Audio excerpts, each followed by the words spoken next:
సనాతన ధర్మంలో తెలియక కొంతమంది అంటుంటారు, ఇంతమంది దేవుళ్ళు ఏమిటి, ఇంతమంది దేవుళ్ళు ఏమిటి అంటారు. ఇంతమంది దేవుళ్ళు కాదు, ఇంతమందిగా ఉన్న దేవుడు. నేనే పరబ్రహ్మను కురుశ్రేష్ఠ,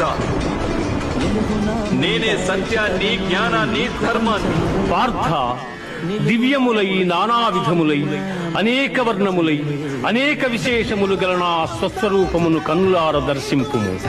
కేవా ఎల్ల దేవతలు, ఎల్ల ప్రాణులు, బ్రహ్మాదులు, ఋషీశ్వరులు, వాసుకి మొదలుగుగా గల ఎల్ల సర్పములు నీ యందు నాకు గోచరమగుతున్నవి.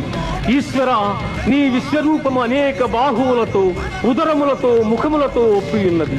అట్లయ్యూ నీ ఆకారమున ఆద్యంత మధ్యమములను గుర్తింపదాలకున్నాను. కోరలచే భయంకరమై ప్రళయాగ్ని సమానములైన నీ ముఖములను చూచుట వలన నాకు దిక్కులు తెలియకున్నవి. కాన ప్రభో, నా యందు దయయుంచి నాకు ప్రసన్నుడవు కమ్ము. కృష్ణ, ప్రసన్నుడవు కమ్ము.